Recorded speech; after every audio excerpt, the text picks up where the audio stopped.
10 मोहरें थी, मैंने लगभग सभी दांव पे लगा। आप सुन रहे हैं कहानी एक थी शिरीन। ये इस कहानी का अगला भाग है, रहस्यमयी बीमारी। क्या ये लड़की वजीर शाम सिंह की छोटी बेटी नहीं है? आज आसमान में काफी गहरा अंधेरा है।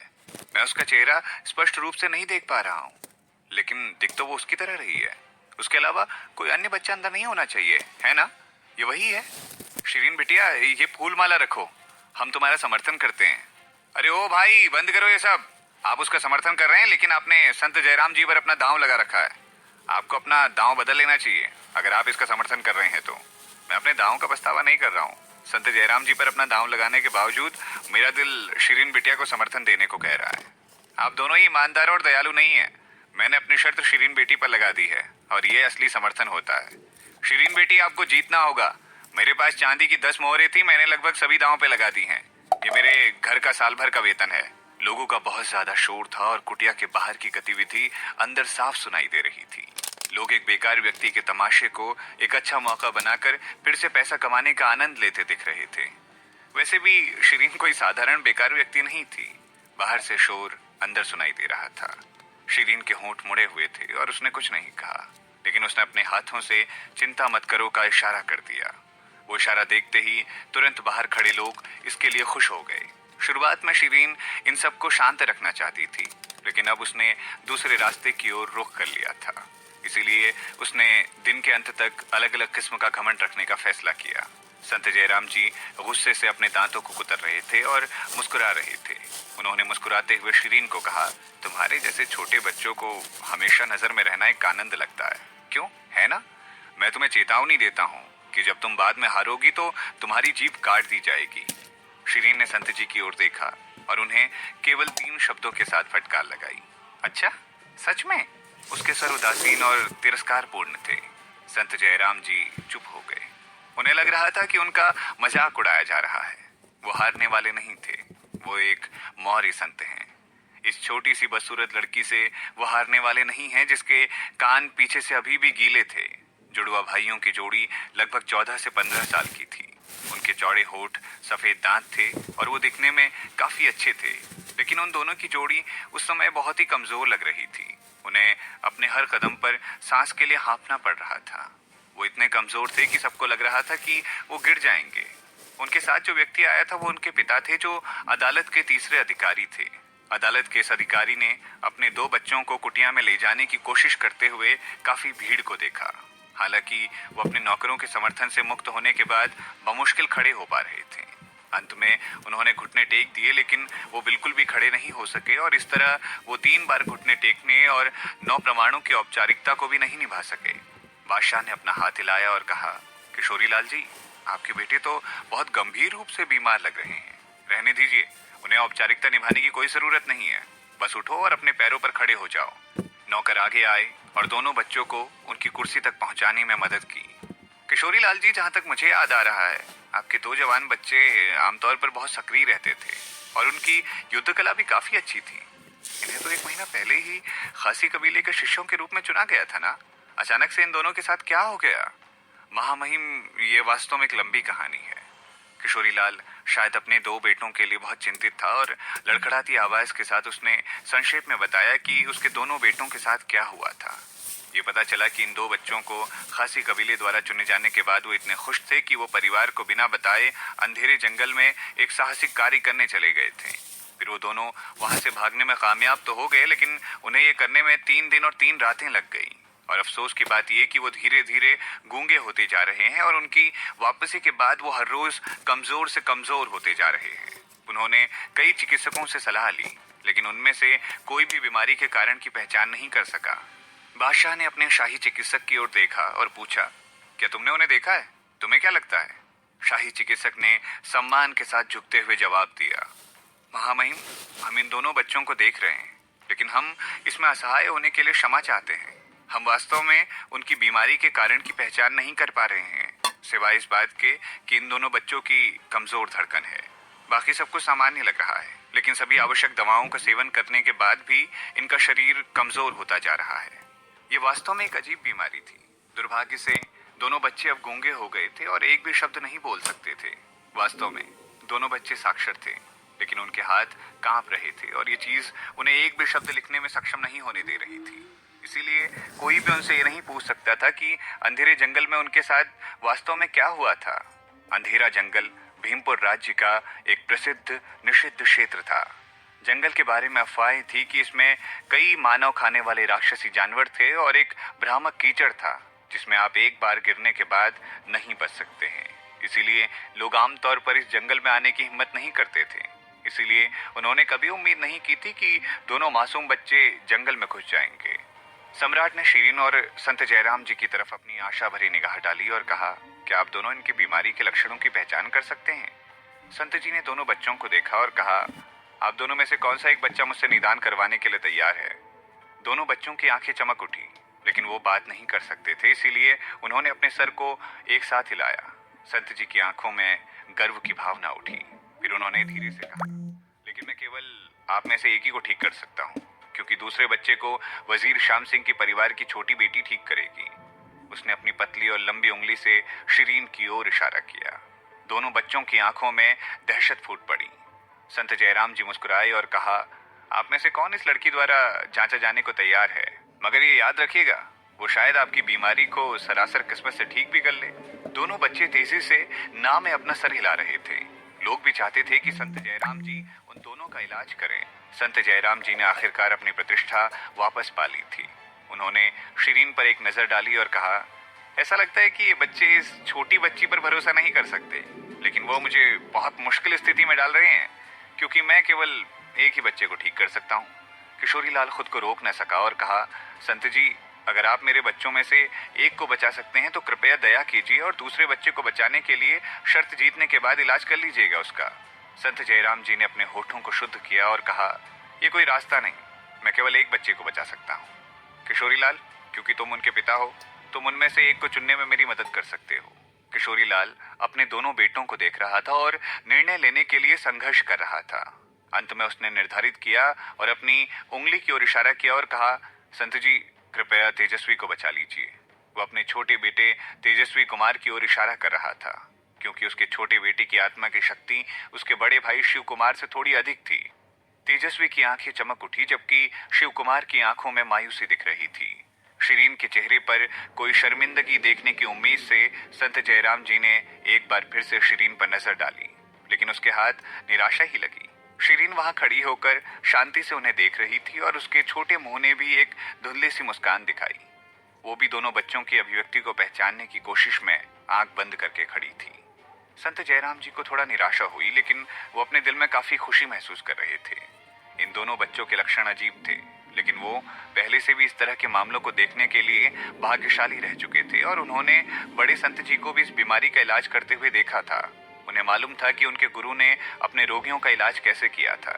जिस बात ने उन्हें और अधिक प्रसन्न किया था वो ये थी कि उनके पास भंडारण थैली में बीमारी को ठीक करने की दवा भी थी। उन्होंने उथली सांस ली और वो उस दौर को जीतने के लिए जा रहे थे। वो निश्चित थे कि शीरीन को ऐसा एक भी लक्षण नहीं दिखा होगा। उसे तो इस बीमारी को ठीक करने वाली दवाई के बारे में भी पता नहीं होगा। उन्होंने एक पल के लिए तेजस्वी की नब्ज महसूस की और उसके निदान के बारे में और भी अधिक निश्चिंत हो गए। उसी समय उनकी आंखें भी खुशी से झिलमिला उठी। किशोरी लाल उन्हें घूरता रहा। जब उन्होंने उसके बेटे की नब्ज महसूस की तो उसने संत जी से पूछा, ये सब कैसे हुआ? ये किस बीमारी से पीड़ित है? संत जयराम जी ने उदासीनता से उत्तर दिया, ये एक अजीब रंगहीन और बेस्वाद जहर से ग्रसित है, जिसका पता नहीं लगाया जा सकता। यदि वो तदनुसार ठीक नहीं हुआ तो वो आधे महीने के समय में मर जाएगा। दोनों बच्चों को अब 14 दिन हो गए हैं जहर दिए हुए। दूसरे शब्दों में, दोनों बच्चों के पास अब केवल एक दिन बचा था। लोग चौंक गए। किशोरी लाल की आवाज और भी अधिक कांप गई। वो बोल पड़ा, संत जी, आप इसे ठीक करने में सक्षम होंगे, क्यों, है ना?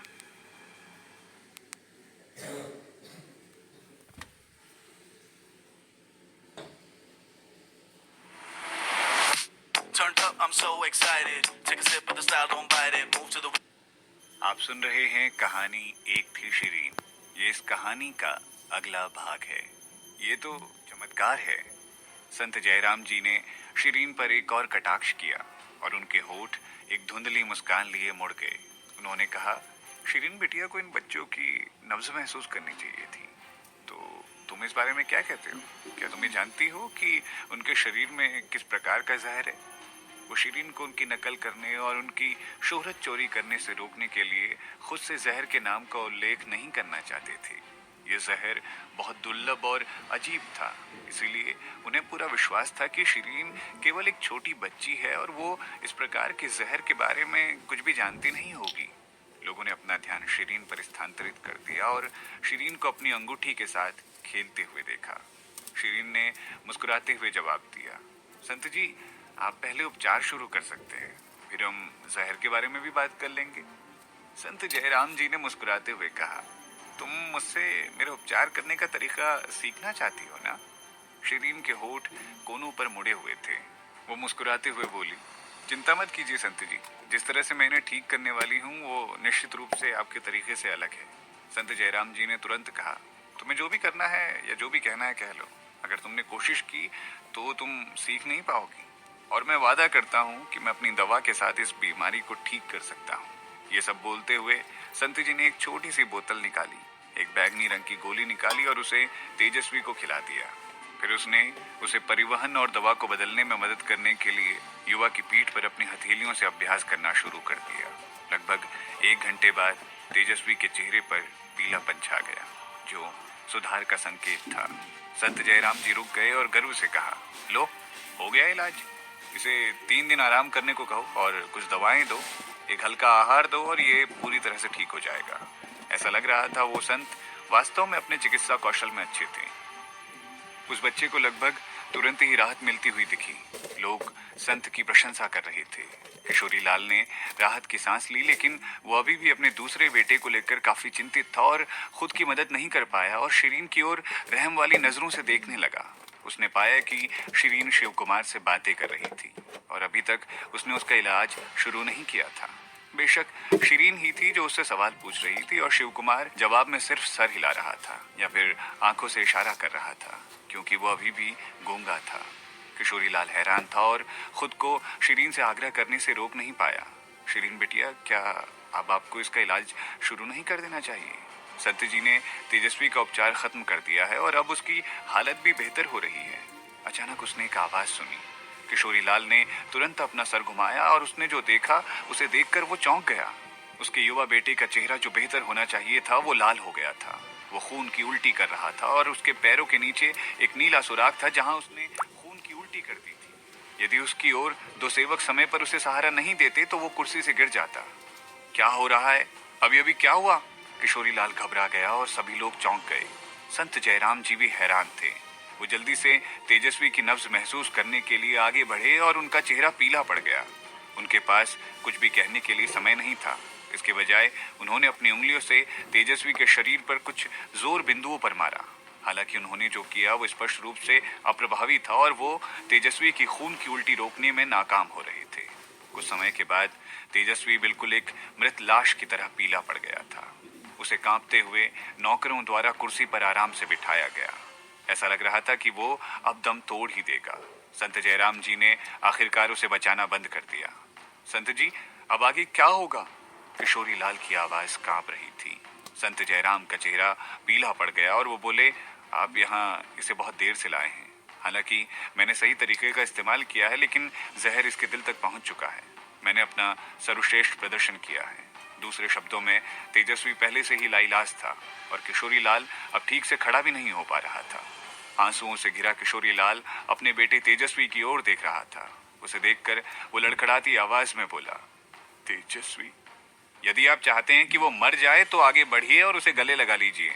शिरीन की उदासीन आवाज अचानक सबको सुनाई दी। किशोरी लाल हैरान था और उसने अपने सर को उठाकर शिरीन की ओर देखा जो वहां खड़ी थी। उसकी आवाज फिर से कांप रही थी। फिर बिटिया, क्या आप इसे ठीक करने का कोई तरीका जानती हैं? क्या आप मुझ पर विश्वास करते हैं कि मैं आपके बेटे को बचा पाऊंगी? शिरीन ने किशोरी लाल से सवाल जवाब किए। किशोरी लाल सभी हालातों के खिलाफ ये उम्मीद कर रहा था कि शिरीन उसके बेटे को बचा लेगी। वो नीचे झुका और बोला, हाँ, मुझे आप पर पूरा विश्वास है। मुझे आप पर विश्वास है और बिल्कुल विश्वास है। कृपया करके इसे बचा लीजिए। किसी अंतिम उपाय का पीछा करना इस सब के बाद पूरी तरह से निराशाजनक होने से बेहतर था। संत जयराम जी बहुत उदास दिख रहे थे और उन्होंने कहा, वो बहुत गहरा जहर है। और वो निश्चित रूप से मर जाएगा। अब कोई इसे बचा नहीं सकता। शिरीन उन्हें नजरअंदाज कर रही थी और वो तेजस्वी की ओर चलती। उसने नौकरों से उसका मुंह खोले रखने को कहा और एक गोली उसके मुंह में फेंक दी और उसे निगलने में मदद की। शिरीन ने ताज के राजकुमार महादेव प्रताप सिंह की ओर देखा और कहा, मुकुट राजकुमार, क्या आप मेरी मदद कर सकते हैं? महादेव प्रताप सिंह बिल्कुल उसी वक्त मदद करने के लिए खड़े हो गए और बोले, हाँ बोलिए, क्या काम है? इस छोटे से बच्चे को बचाने के लिए हमें इसके जोर बिंदुओं की मालिश करनी होगी, लेकिन दुर्भाग्य से मेरे पास ऐसा करने के लिए कोई आत्मीय शक्ति नहीं है। यह आपको ही करना होगा। महादेव प्रताप ने तुरंत कहा, ठीक है, मुझे बताओ क्या करना है। शिरीन ने तुरंत जोर बिंदुओं की मालिश करने के लिए महादेव प्रताप सिंह के मालिश बल की ताकत को चित्रित किया। किसी भी आगे की हलचल के बिना महादेव प्रताप सिंह ने तुरंत शिरीन के निर्देशों का पालन करना शुरू कर दिया। उन्होंने सही और जोर बिंदुओं पर अपनी मालिश बल को सटीक और नियंत्रित रूप से इस्तेमाल किया। हर कोई इतना घबराया हुआ था कि देखते समय उसकी आंखें भरी हुई थी। उन्होंने सांस लेने की हिम्मत भी नहीं की। संत जयराम जी खुद को रोक नहीं पाए और बोले, ये बालक पहले से ही लाइलाज है और अब ये सब प्रयास इस पर बेकार हो रहे हैं। इससे पहले कि वो अपनी बात पूरी कर पाते, सभी ने अपनी दिशाओं से उनकी ओर देखा। अर्थ स्पष्ट था, वो सब उन्हें उनका मुंह बंद रखने को कह रहे थे और जो किसी का जीवन बचाने की कोशिश कर रहा है उसे परेशान ना करने को कह रहे थे। आज का ये दिन बार बार चरमोत्कर्ष के साथ नाटकीय रूप से काफी अजीब था। यहाँ तक कि दर्शक भी अभिभूत रह गए थे। लेकिन जिस बात ने उन्हें आश्चर्यचकित कर दिया था वो था ताज के राजकुमार महादेव प्रताप सिंह का रवैया। हर कोई जानता था कि ये ताज राजकुमार घृणित और उदासीन था। वो आमतौर पर दूसरों की परवाह नहीं करता था और कोई भी उसे निर्देश देने की हिम्मत नहीं करता था। लेकिन वो अविश्वास से शिरीन की बातों को सुन रहा था। उसने कोई सवाल भी नहीं किया और उससे जो भी शिरीन ने अनुरोध किया वो सब कुछ करता चला गया। क्या वो इसीलिए ऐसा कर रहा था क्योंकि वो किशोरी लाल के बेटे को जान से बचाने के लिए फिक्रमंद था और इसीलिए वो शिरीन की बात सुन रहा था? हालांकि किशोरी लाल चौथे राजकुमार का समर्थक था और हमेशा अदालत में राजकुमार को परेशान करने के अवसरों को तलाश किया करता था। इसीलिए उसे मुकुट राजकुमार का दुश्मन होना चाहिए। इसीलिए अपने दुश्मन के बच्चे को बचाने के लिए मुकुट राजकुमार को क्यों दिलचस्पी होगी? और मुकुट राजकुमार बुराई के बदले अच्छा करने वाला व्यक्ति तो था नहीं। लोग राजकुमार का व्यवहार देखकर हैरान थे, लेकिन वो इन शंकाओं की तुलना में उस युवक की जान के अंतिम परिणाम के लिए अधिक चिंतित थे। लगभग 10 मिनट के बाद महादेव प्रताप सिंह ने आखिरकार तेजस्वी की शिरीन द्वारा बताई विधि के अनुसार मालिश पूरी कर ली। उस विधि को अच्छे से समझाने में शिरीन का बहुत बड़ा हाथ था। तेजस्वी ने एक गहरे काले खून की उल्टी की। हालांकि उसका चेहरा अब भी पीला था, मगर उसकी सांसें धीरे धीरे स्थिर हो रही थी। उसने शिरीन को देखने के लिए अपनी आंखें खोलने की कोशिश की और कहा, धन्यवाद। उसकी आवाज बहुत नरम लेकिन स्पष्ट थी। क्या वो बच गया था? क्योंकि वो बोल सकता था। शाही चिकित्सक ने खुद आगे आकर तेजस्वी की नब्ज महसूस की। एक क्षण बाद उन्होंने किशोरी लाल को खुशी के साथ बधाई दी। बधाई हो, बधाई! आपके बेटे की नाड़ी स्थिर हो गई है और उसकी जिंदगी को शिरीन बिटिया ने बचा लिया है। ये तो चमत्कार हो गया। ये वास्तव में एक चमत्कार था। किशोरी लाल ने शिरीन के सामने घुटने टेक दिए और कहा, आपका बहुत बहुत धन्यवाद शिरीन बिटिया। मैं पूरी जिंदगी आपका एहसानमंद रहूंगा। आखिरी बार उसने प्रणाम इसीलिए किया क्योंकि वो असहाय था, लेकिन उसने वो पूरी ईमानदारी के साथ किया था क्योंकि वो शिरीन की क्षमताओं के लिए पूरी तरह आश्वस्त हो गया था। शिरीन ने अपना शरीर फुला लिया और चकित होकर कहा, किशोरी लाल काका, आपको मुझे धन्यवाद नहीं देना चाहिए। ताज राजकुमार थे जिन्होंने ये सब किया था। किशोरी लाल ने राजकुमार को धन्यवाद देने के लिए महादेव प्रताप सिंह की ओर रुख किया, लेकिन वो पहले ही रुक गया और हमेशा की तरह महादेव प्रताप सिंह ने कुछ नहीं कहा, लेकिन केवल अपने सर को थोड़ा हिलाया और बोला, अरे इसकी कोई आवश्यकता नहीं है। और उसकी अभिव्यक्ति हमेशा की तरह उदासीन ही थी। आप सुन रहे हैं कहानी एक थी शिरीन।